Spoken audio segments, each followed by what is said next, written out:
we were noticing like, oh my gosh, this is becoming something that is generational. And so that's where our mission came in of generational health and being able to start at that couple level or that parent level or guardian to be able to start there with the healthy habits. Welcome to the Mindset Mirror Connection podcast, the podcast where we debunk the eat less, move more, shrink more mentality and focus on what really matters, which includes your relationship with your body, food, self-worth, and the behaviors that align with all of those. I'm your host, Christina Hathaway, licensed therapist with specialized training in food and body obsession, certified personal trainer and nutrition coach. At the Mindset Mirror Connection podcast, we believe what you say in your mind, you see in the mirror. So let's have a conversation about that. Before we get into today's episode, I want to make sure you subscribe to this YouTube channel. Also, if you don't want to miss any content that's being dropped, make sure you hit that notification bell as well. I also want to know who are the people you want to hear from on this show and what topics would you like me to continue to cover.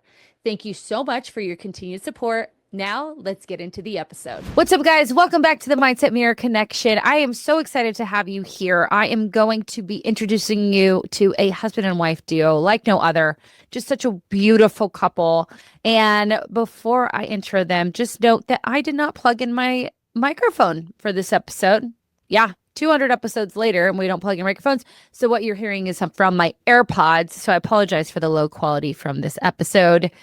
But let's not get away from the fact that it was fire, because I have Kurt and Deanna Mangum. They are Coupley Fit, which is a purpose-driven health, wellness, and business consultation brand that empowers medium to large businesses and communities to thrive with clarity, visibility, and long-term impact.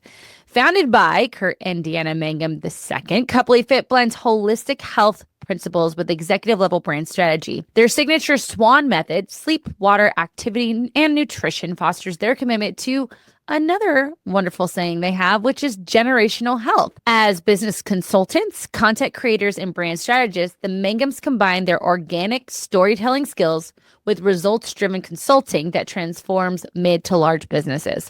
From local brands like Spinato's Pizza to national brands like Walmart, Coupley Fit helps couples clarify their message, grow their audience, and generate revenue through purpose-driven social media strategy, brand storytelling, and business growth strategies. Their consulting work spans across social media strategy and an authentic brand storytelling, result-driven strategy, and business development for purpose-led brands. Coupley Fit has received national acclaim at South by Southwest 2019, recognition as Walmart Black Health Heroes in 2023, and was named Phoenix Top 100 Titans of the Industry in 2024. Please give a huge welcome to Kurt and Deanna Mangum. Welcome, Kurt and Deanna. Coupley Fit is in the house. Thank you guys for taking the time to speak to my audience. Thank you so much for having us. Yes, I'm so excited. So obviously, you know Robin Patterson, but you also know, I believe, one of my best friends, Cynthia Sassy. Yes, of course. Yeah, we went to high school in Glendale together. Oh my gosh, what a small world. Yes, I just had a phone call with her this morning about social media and all of that, because, you know, sometimes we forget that we have these people in our corner that can help us, but we want to do everything on our own because, you know, that's so much easier. Exactly. Yes. But yes, it's definitely a small world. But for my bigger world out there who may not know who you are, I would love for you guys to discuss your story and kind of bring us back to what sparked Coupley Fit as a brand and how your own relationship has become the foundation around this mission that you're living out, and kind of a little bit about that mission, if you wouldn't mind. Yeah, absolutely. So we started Coupley Fit 3 months after we got married. So it was pretty fast. But before that, Kurt and I were always in the health and wellness space together. So at the time, he was training for the NFL. And for me, I've just always been in health and wellness, both of my parents being collegiate athletes. So we started where we were working out in the gym together. And then I was prepping meals for him to the point where I'm weighing each meal. And we were just posting on social media. And then we started getting a lot of feedback from people saying, hey, do you guys do custom meal plans or boot camps? Or just how can I be a part of the transformation that you guys have going on? And Mhm. so at the time, while Kurt was training for the NFL, he was also in his parents' business, which was in Phoenix Sky Harbor's airport. And so Mhm. from there, we had a couple of employees reach out and say, hey, would love to be able to get just a really easy, custom plan that I can follow while I'm at work. And so our first client, her name is Maricela. She was absolutely incredible. We were actually down at the Starbucks that's in Phoenix Sky Harbor by the baggage claim. Mhm. I know And which one you're talking about. yes, so that's where we had our first consultation. And as we were talking with her, she was just explaining to us that she wanted to feel healthier and she wanted to ultimately feel better and be a great example for her two sons that she had. So as we were on our personal journeys, we noticed that by helping and encouraging people to kind of follow a plan that's very simple, that will be, they can kind of plug in what they want to eat, but then also giving them just a really easy body movement workout plan. Mhm. Maricela in the first year lost 80 pounds. Oh, And wow. it was absolutely incredible. And so then we saw her being more visible on social media, her and her two boys, they would go out to eat and they are, eating foods that they weren't necessarily familiar with, like avocado or even having, some carbohydrates that she didn't necessarily know what those were when we first chatted. And then Right. would see them hike camelback. And so we were noticing like, oh my gosh, this is becoming something that is generational. And so that's where our mission came in of generational health and being able to start at that couple level or that parent level or guardian to be able to start there with the healthy habits. And then kids will pick up on that. And then you will see that they'll actually start holding you accountable and saying, hey, I know we're not supposed to eat. Mhm. It's 5 p.m. Let's go out for our walk. And so that's how that generational health component came in. And it's been an incredible journey ever since then. We've had some pivots along the way, but ultimately keeping that core value for us and our mission of creating that generational health.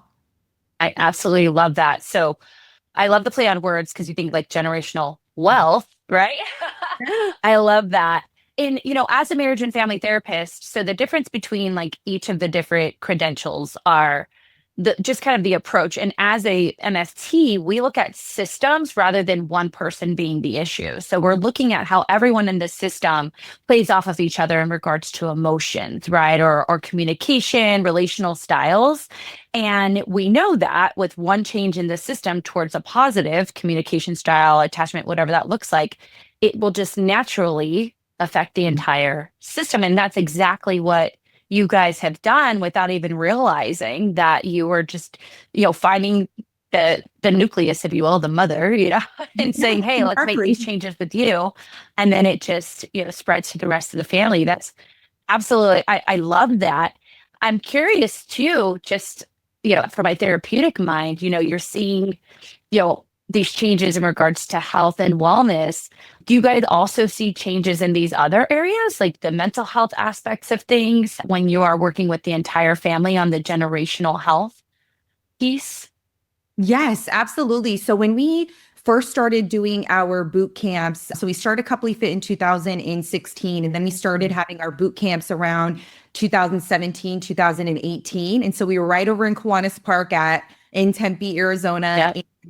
When it gets a little too hot, we found a gym in Mesa. And then from there, when we were noticing that people weren't necessarily coming to the boot camps as often, or at the time we also had meal delivery and they weren't, putting in like meal orders and things like that. And so then we would kind of call and say, hey, what's going on? And they were just like, hey, I have a lot of things going on in my personal life. Mm. Mentally, I'm just not able to be able to come and be around other people. So we noticed that, okay, there's two things. So number one, on the physical health side, where people were struggling, we created our method called SWAN, which is an acronym that stands for sleep, water, activity, and nutrition. And so it's a very easy way for people to follow, like, I don't have to do the keto diet or be vegan, or should I focus on my sleep? It's very easy and simple. But then when we noticed that people were falling short when they were coming in on their physical health, we said, okay, so if somebody's mental, emotional, or spiritual health is not where they want it to be, we see that it is affecting their physical health. And so we Mhm. just incorporating that into some of our core programs, where after our boot camps, we would talk to everybody about mental health and just say, hey, if you are struggling, here's some resources. And then also, like, you can talk to other people around here. Kurt and I would stay after boot camps and just talk to people honestly afterwards and just figure out where they were in any way that we were able to help them. And my degree from Arizona State is in psychology. So I'm always, Go Davids. So I'm always just thinking about people's mindsets and how can we shift it to be from maybe where you were, not thinking that it's maybe in a negative standpoint, and how can we focus it to be more positive? And so something that we've also incorporated on our social media recently is just talking more about gratitude and how we can really focus on positive psychology. We're focusing on your strengths rather than your weaknesses, and focusing on what's around you and how many people do actually love you and appreciate you and care for you, though it may not seem like it in the moment, or you're kind of in your own head. So we give people different options and opportunities to see that there's other perspectives and reframing that you can have when you think of your mental, emotional, and spiritual health.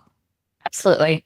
Our motto here at this podcast and in my business is what you say in your mind, you see in the mirror. And I believe that wholeheartedly in everything we do, whether it's relationships, family, obviously our careers, the way we actually see our physical selves.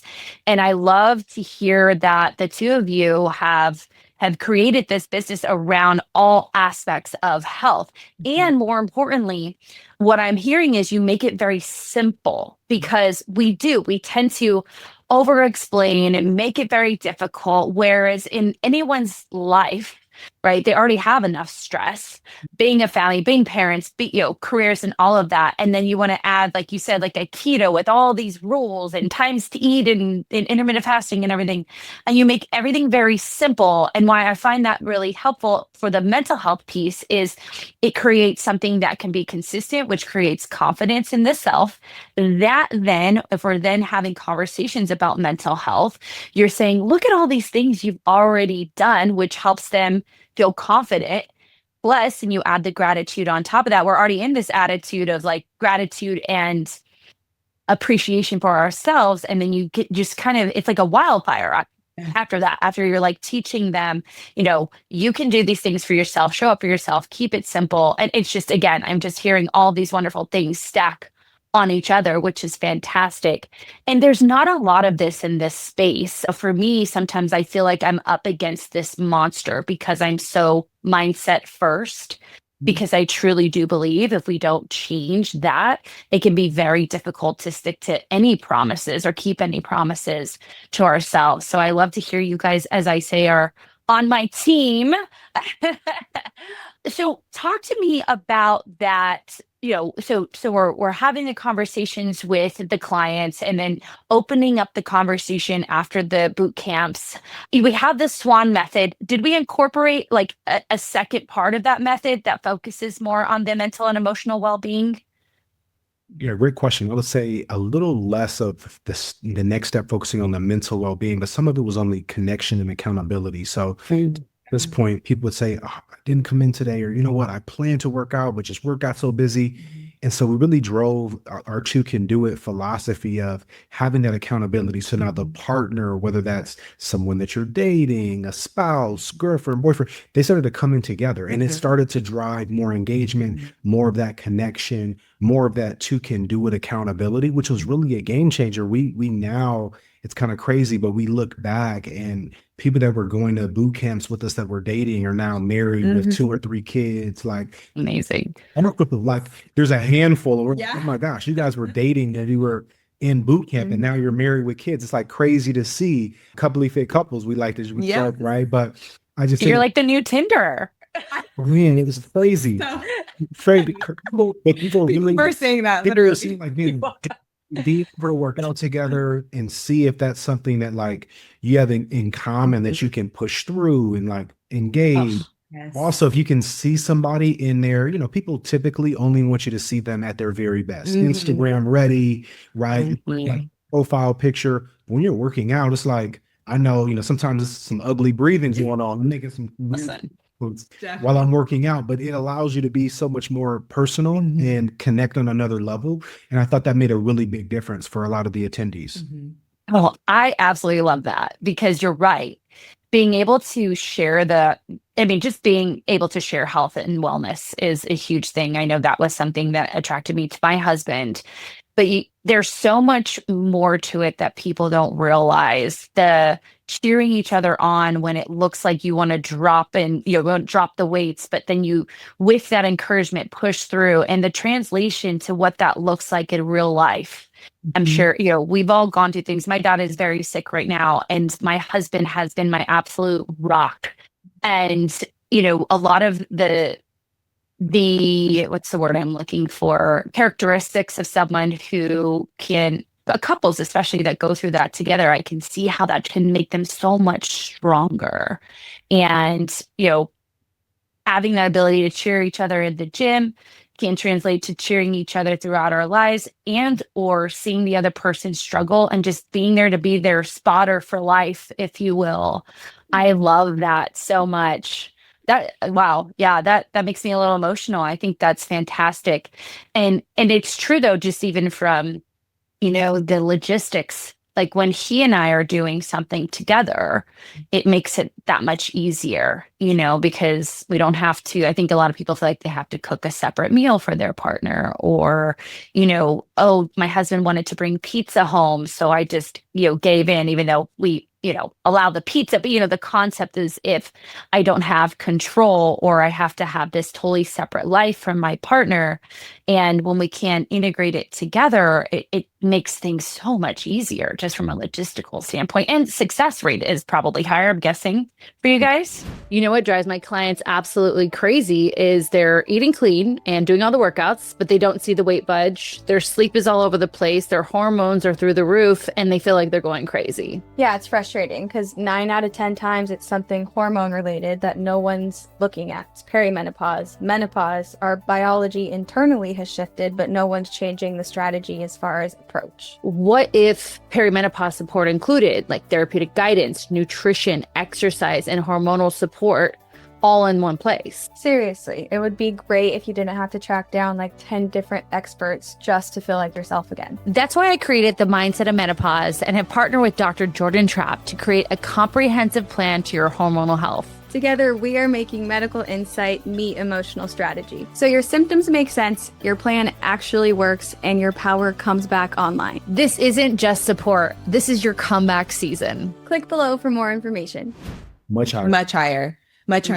Quite a few clients in the past that when we were talking to them, there was one person that was a little bit more health focused, and we did find out that it's more women that are typically going to be health focused, and kind of start and kickstart the transformation for everybody. But then we'd notice that, okay, the husband starts coming along and he's like, well, maybe I'll cook a meal, or you know what, maybe I will, be the one that's going to get us started on our walk today.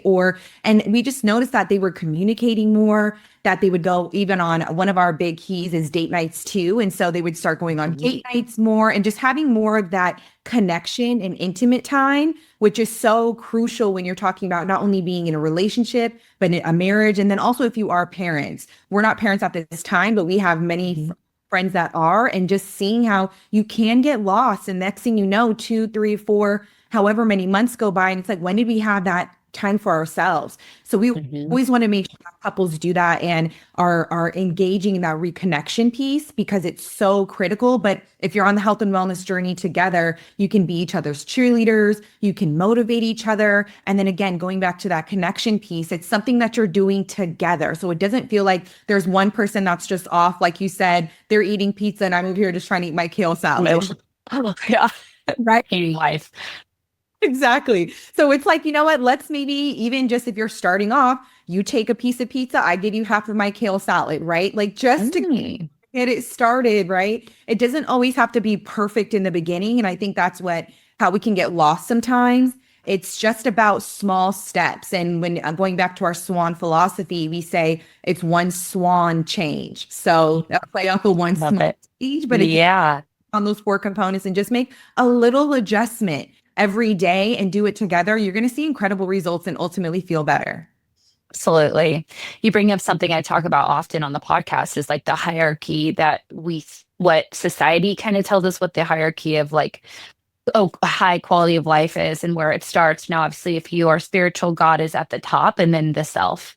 Then from the self, you have you as a couple. And then you as a couple go into you as parents. If we are also double income, no kids, shout out.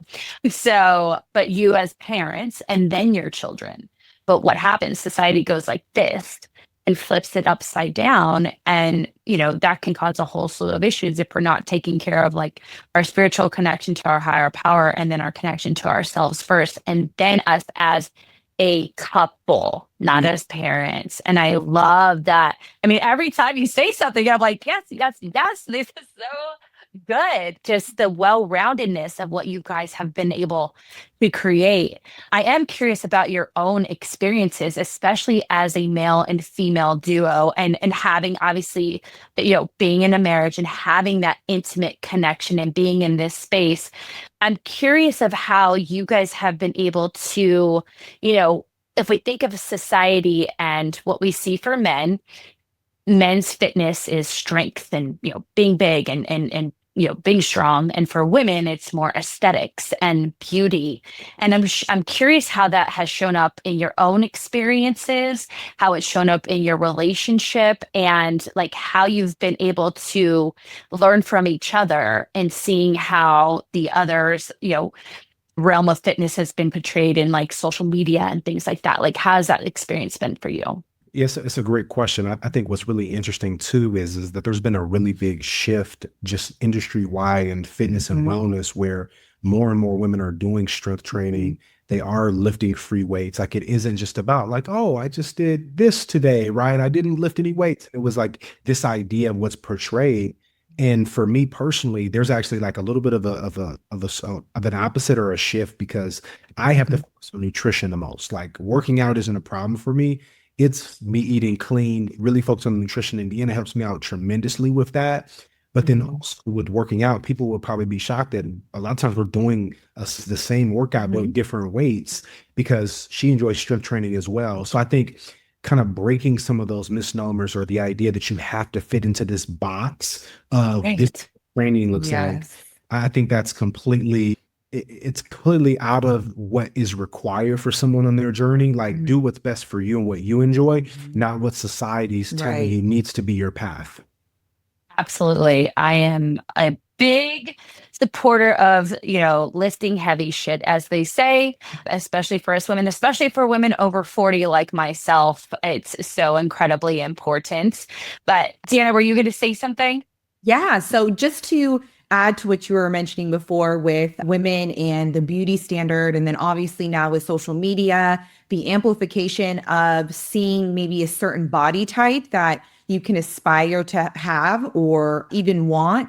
I think now we're seeing that there's more conversations around that there are different body types, that just because this one person looks like this, you can still get there, but it may look a little bit different. And so one of my books that I'm reading now, which I really enjoy, is by Chrissy King, and it's called The Body Liberation Project. And she talks a lot about that. Now she's done some incredible work with women and especially women of color to be able to not only see ourselves in health and wellness, but then also see that it's not just about beauty, right? She is a strength trainer as well. And she does a lot of work in that space. And so that's something that I really enjoy. But just one of my personal struggles that I've had since I was really young was body dysmorphia. And that's something for me that I've had to really work on and mentally work on but up until I was probably about 27, it was something I thought about every single day. There was not a single day I went by that I did not think about my body, think about what I'm eating. Is this going to make me bloated? I'm looking at this one piece of quote unquote fats that I think is there. And everyone else is like, what are you talking about? It's not there. I'm like, you can't see. What do you mean? So that's something I've also had to work on. And then also playing sports as well. I'm always used to having an athletic body type. So when I don't, I'm like, oh my gosh, I am just falling off the wagon, and I can, kind of spiral in my head a little bit. But I've done some really deep shadow work on that now. I'd realized where that stemmed from and where that root is coming from. And I've kind of attacked that, but it doesn't mean that it doesn't still pop up every once in a while where I am, just looking at myself in the mirror and I'm just like, ooh, I'm feeling a little bit bloated today. And I just don't know if I want to wear this piece of clothing. So let me just change. Right. And I still have to kind of go through that in my head sometimes, but it's been a journey over time. And Kurt's done a great job of helping me to be able to work through that as well, of just giving me that support and giving me that motivation of you do everything that you're supposed to do in the gym. You work on your nutrition properly, like everything you need to now start working on your mindset a little bit more. And so he's helped me tremendously in that area too. And so again, going back to that "two can do it" philosophy he absolutely supports me in that sense. Yeah, no, that's incredibly important because it can feel so lonely. Thank you for sharing that part of your story, because I speak about my own as a dancer. I grew up dancing since the age of 3, and it's that body dysmorphia of that one little area of my body, and it just goes, my brain will go crazy and sabotage. Yeah. And it wasn't until I met my husband and being able to have those open conversations about it, because it felt safe, and it is safe. Kurt, I'm curious to you, how, Deanna's ability to be open with this has helped you even as a coach, and understanding maybe even your female clients, and men obviously also can struggle with body dysmorphia. I'm curious how that has changed your process and helped you along the way. Yeah, well, so one, it's definitely been helpful. I would say first and foremost, just in our relationship of being able to be open and transparent about those topics. Because sometimes, you go get on the scale, you close the door. It's like, I'm not sharing what the weight was. Like, don't tell anybody. It's a big secret, right? Versus, hey, this is what I'm working on. These are what the goals are. This is what we want to accomplish. Hey, I might have gone up this week, but it's because of X, Y, and Z. And really, it's mutual. So it works both ways, which I really appreciate. But it has opened my eyes to being able to see what are some of the other from another vantage point. Because I think about me as a former athlete, but we have some of the same thought processes. It's like, man, everybody's complimenting oh, you look great in that suit, or you look great in the gym. And I'm like, man, this one thing just wasn't the way that it fit right here. It wasn't as V-shaped as wait, I didn't put a title or know that I'm struggling with some of those same body dysmorphia issues, or the fact that early on in our relationship, I used to get on the scale every single day, and that dictated my mood. Was what did the scale say? And every day it was setting the tone. So getting to a point where I don't get on the scale at all, to, all right, let's find a little bit of a balance to still stay on track with our goals, but then being able to stay on that journey and do it together. So it has been pretty transformative to also see in my own experience, kind of those areas where I can either improve, I can be more vulnerable, or we can be more collaborative on a journey with the accountability.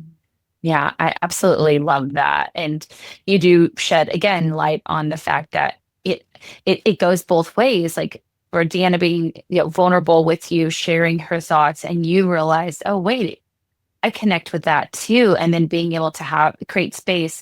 I mean, it's just a beautiful, the synchronicity of being able to learn each other, to be supportive of each other. But then again, as a coach, and then I can hear it in you guys, now being able to create space for other men, other women who are going through something similar, and normalize it, And I know for me, that's a goal, is to normalize, this is something that we struggle with. And I think too, Deanna, and now I'm going off topic, but being someone in this space, I think a lot of people imagine that we got it all together, right? And that we don't struggle with those things. But the more that we can have these conversations, even with other people who are influencers or trainers, whatever that is, and be like, look, it's still okay. Like you said, not only is it normal, but it also is still okay if it's still happening. You might have 100 million followers.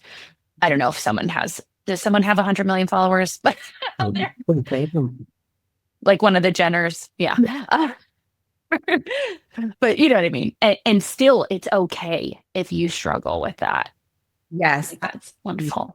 And that's where we've transitioned from that coaching in person to realizing we have more impact on social media. We can reach more people that way.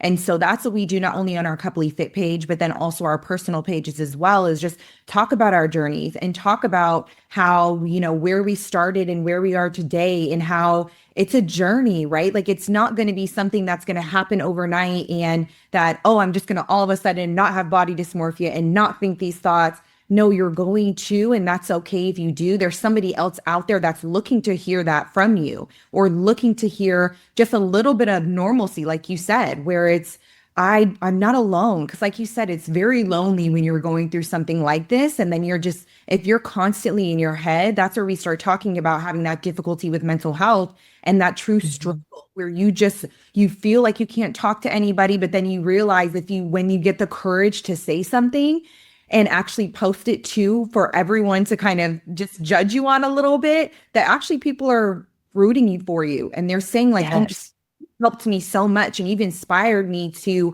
maybe go get that help that I didn't know I needed. So I always just encourage people to just share as much of your story as you can, because there's somebody that is out there that's looking for your version, your perspective, and your mindset that's going to help them shift their own mindset.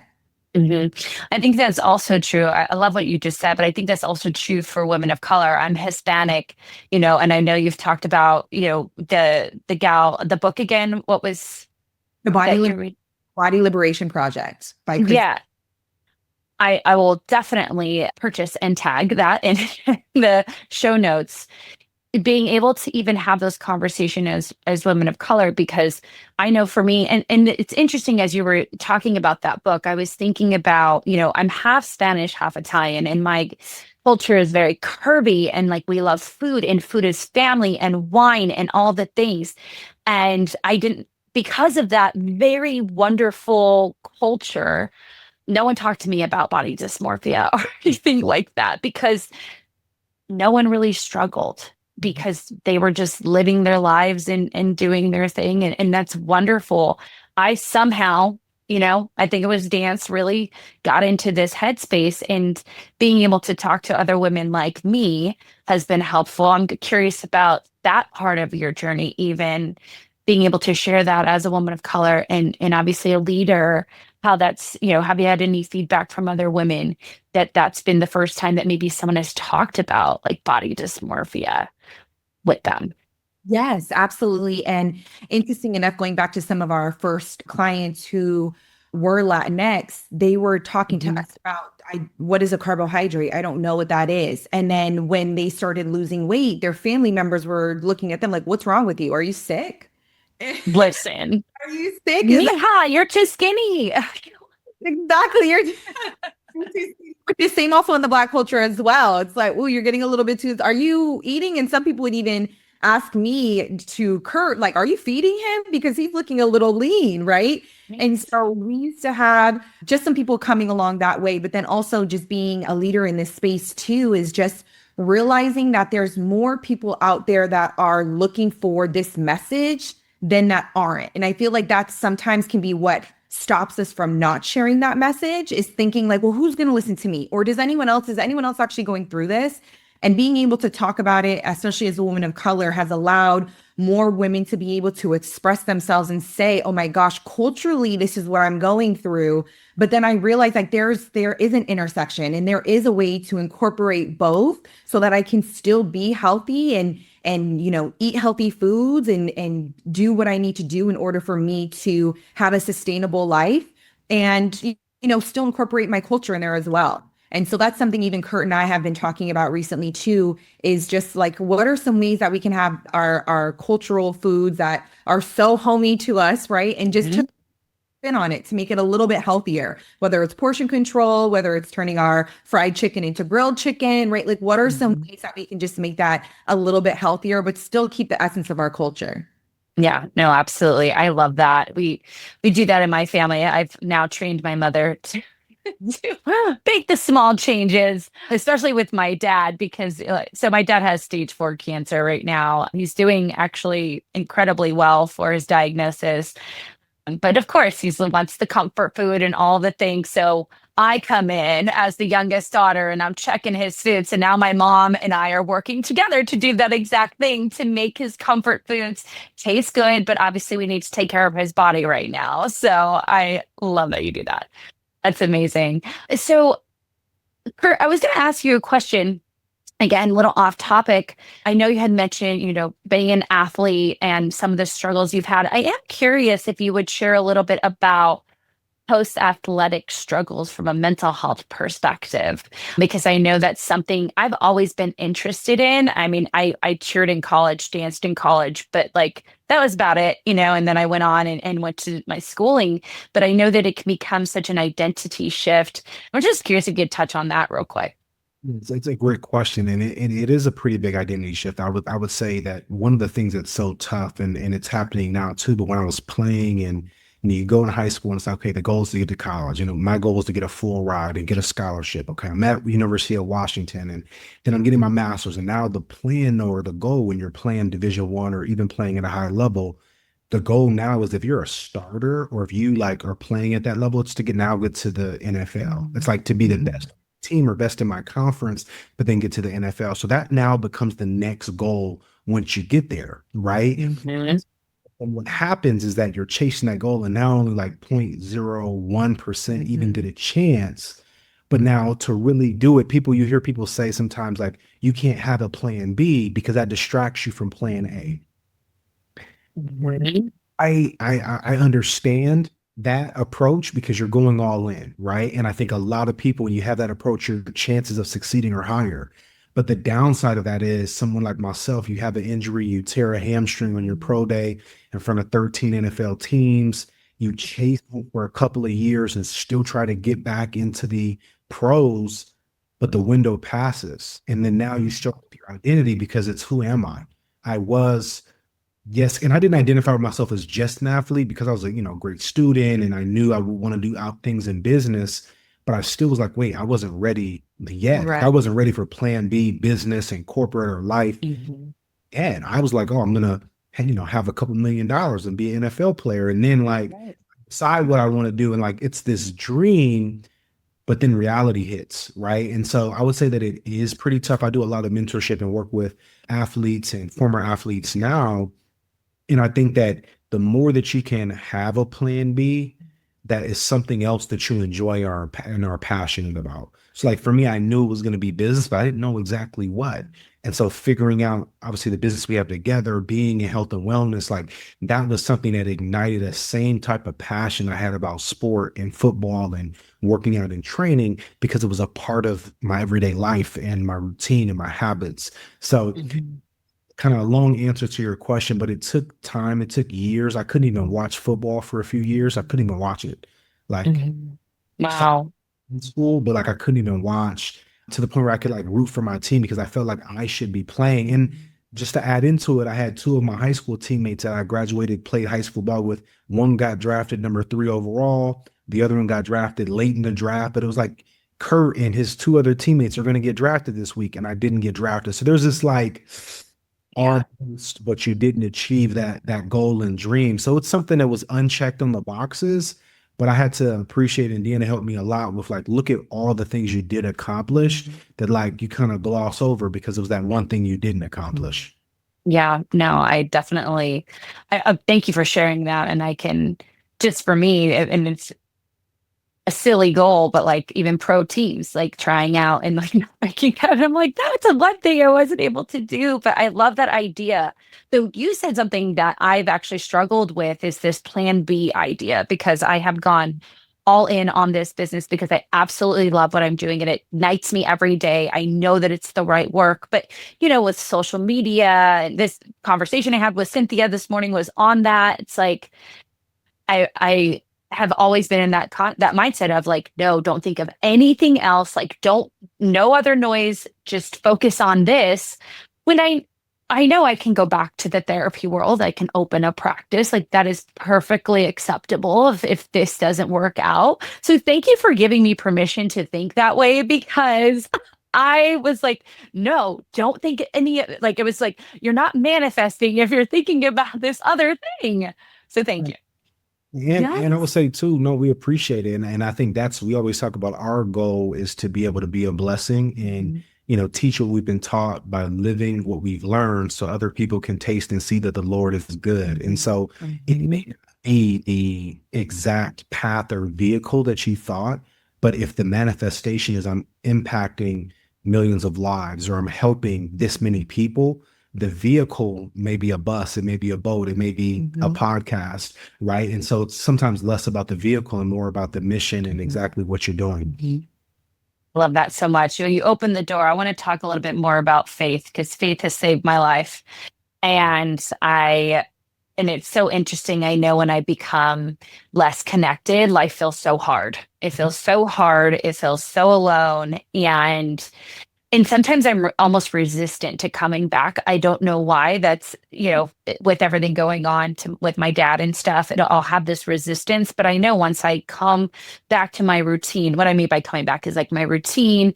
I wake up, I journal, I pray, and then I actually listen to church. I found this church in Florida that I love. I absolutely love them. So I listen to them, drink my coffee, and take notes on Sundays. Like that's my routine. And it makes me feel so wonderful. And again, it heals me and it changes my life. I'd just love for you to share a little bit more about how you've incorporated faith into either your own practice or in your business and how that's so healing for you all and for your clients. Yeah, absolutely. So we do something in the morning called Power Hour, where as soon as we wake up, we do not touch our phones and we go right into our routine. So we do prayer, journal, some sort of movement. We'll do our I am affirmations. We will open up our Bible app. That's something we do every single day. We'll read the scripture of the day. Then there's like a 2 or 3 kind of minute guided prompt after that. And that's been something that we tap into every day on top of our prayer every day. So we pray together, like right before this podcast, we said a prayer. That's something that we incorporate into not only our daily life, but it becomes like those micro habits for us where we build in that faith because there's a lot happening right now in this world. And it's really hard to continue to stay hopeful, to stay positive, optimistic. And so one thing for us being able to tap into the holy source for us and the source that's really going to keep us going and pushing through, that is everything to us. And so we do that together. But then as we just incorporate that more into our business, people just more so see, we have daily scriptures that we post on our story. We also have, so we just want to make sure that people know that, we're in our Bible app, but then also if this is something that resonates with you, please share this with others as well. But people more so come to us and they're, gosh, what is it about you guys? You guys are so positive, you're optimistic, you're uplifting. And one thing we always say is it's not us. Like you are seeing God. That's really that light that you see coming through. And it's again, staying tapped into that power source, because if we only lean on ourselves, it can be daunting. And if we're talking motivation, right? And just being able to stay motivated, that's so difficult to do when your motivation is based off of your mood and your environment, which is changing constantly now. And so being able to have a sturdy source of energy, we know that that's something for us that literally just keeps us energized. And like I'm looking over here on our board and we have Philippians 4:13. I can do all things through Christ which strengthens me. And so that's something for us that we just continue to incorporate. And we get such positive feedback, and we've really built our community on it as well. So like what we see on social media, they know that we are Christian, that we are faith-based, that is something for us that we will not waver on. And we really you kind of weed out the people that are not necessarily the ones for you, but the ones that are in your community wholeheartedly back you on it. I love that. I love that. Again, it's just so all encompassing. And I know as someone who, again, who my life has been changed by, reconnecting to the Lord, because I went through like Catholic school and all of that when I was younger, and then had I stepped away, and everything, like you said, it just felt so hard. It felt like, there was no motivation, or I just felt very alone. And when I stepped back and I created the practice very similar to yours, by the way. I do my journaling, my meditating. I have my daily Bible, and it's just a couple of pages of the Bible each day, and it's condensed. So, girl with ADHD can get through it. And then I walk and I work out with my dog. And walking actually is it's coming back to me now. Walking in nature was actually what helped reconnect me to my faith. Yes. Just, I see these hummingbirds, and it would always be this time where I was so sad, and then this hummingbird would show up, and I just finally started seeing it, and it made me feel so good. And one thing led to another, and then I came back to, where I'm at today. And it is, I don't know how I would have gotten through a lot of the things this past year with everything going on without it. And it makes me want to be better in so many areas. And it gives me the motivation to be healthier, and even little stuff like making sure my schedule is clear so I can spend time with my family and like do the things that really matter. It's like that snowball effect. So anyone listening, if you are struggling, let me tell you, it's one of the easiest things and the best things you'll ever do for yourself. And follow these guys so you can have your daily scripture and have a community where I'm definitely going to do it. Have a community where you're with like-minded people. So I love that. You lit up about the hummingbird. Does that mean something to you? It does. Go ahead. Yeah, no. So we love hummingbirds. So we probably seen 4 or 5 hummingbirds today. Yeah. I'm literally gonna refill our feeder after this. So we have a feeder for like multiple hummingbirds at one time, and no like come up and be drinking from the hummingbird feeder. Yes. So we literally see them right outside of our window. So we typically would see one once a day when we walk out to get active. But we just always joke like, wow, peace and joy, because there was times when we never saw hummingbirds, and now we will see 4 or 5. Yes. You'd be so happy. I love it. No, I literally cry sometimes when I see them, because they always show up at the time I need them to, and I know it's a sign from God. So I've actually talked about that on this exact podcast. So I love it. I want to ask a few more questions. What do you guys do now? Like, what is your routine? So we talked about your morning routine. Like, what are you continuing to do to stay active and working through your own health, mentally, emotionally, physically, relationally? What are some of your a part of not just your power hour, but your consistent habits throughout your day? Yeah. So the power hour is critical for us. It really sets the tone for the day. But then a few other things that we do too is we'll try to get into the gym together, even if it's just cardio or do the actual workout together. We really enjoy that. But then we also will incorporate walks just after the sun goes down here in Phoenix, definitely in the summertime. So doing some walks to be able to just get out into nature is something else too. And then we make sure we have our weekly date nights, like we mentioned before. So we just had one this past weekend. We did a little date day actually, where we just had, some apps and just hung out and just talked. And, one thing for us, again, working together, but then also being married, we have to make sure that there is separation. And so for us, we are very adamant about, okay, if we are going to talk about work in our date night, it's a time limit, maybe only, 15 to 30 minutes. And then we're making the shift over. And something else we like to do too is, when you're together for some time, you've been together, it'll be 9 years in October, married in 11 years total.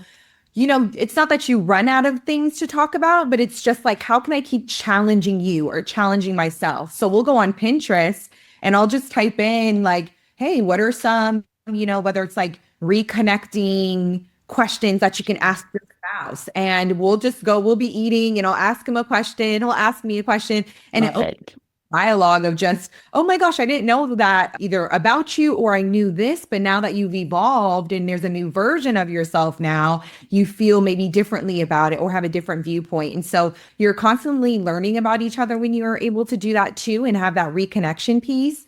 But health and wellness is always at the forefront. We, make protein shakes every day. We have our bone broth every day. Just sure that it's literally integrated into everything that we do, and having mental health breaks too throughout the day as well. So if we have just even 5 minutes after a meeting, we'll say like, hey, 5 minutes? Do you want to meditate? Do you want to just like walk outside really fast and just get some fresh air? Are you hungry? Do you need to eat? And just doing kind of like that check-in with yourself of, okay, where am I? Or even just reading a Bible verse or something just to like get you going is something else too, that we always just try to incorporate health and wellness into our everyday life to make sure that, you know, we're living our quote unquote, our best life and our best version of ourselves. And that's really lovely. We love doing it. No, that's wonderful. And you're practicing what you're preaching. You know, I think that's incredibly important because, you know, with a lot of the, you know, all the noise out there, there's a lot of people who aren't staying true to what they are doing, you know, taking shortcuts and teaching people that it's this method that they have, but you guys are doing it every single day, and that just shows who you are. You have an integrity and longing to do that and take care of yourselves, and I think that's wonderful. I like to do a thing at the end. It's just a quick rapid fire, a few questions that we ask every person that comes in, and I'll just let whoever feels spicy to answer the question to answer it. But whoever wants to answer, how do you define true inner confidence? Ooh, true inner confidence. I would have to say it's knowing yourself. Mm-hmm. You know yourself, you know, and also knowing your lineage as well. That is absolutely imperative. I know that's something that my mom and I are doing right now on Ancestry, and we're just figuring out, you know, I'm figuring out so much more about myself and then my personality. I'm like, oh, no wonder. That goes back to the great. I get it. Yes. And if you're fortunate enough to also be able to track your lineage, right? In the Black community, we're not able to do that as much, but just being able to do that. But I think the inner peace is an inner confidence is something of just knowing yourself and that emotional intelligence piece too. Yeah, absolutely. Okay. Share one tip for breaking unrealistic health expectations. Ooh. Triple breaking unrealistic health expectations, make one sworn change. Yeah. There you go. I was waiting for it.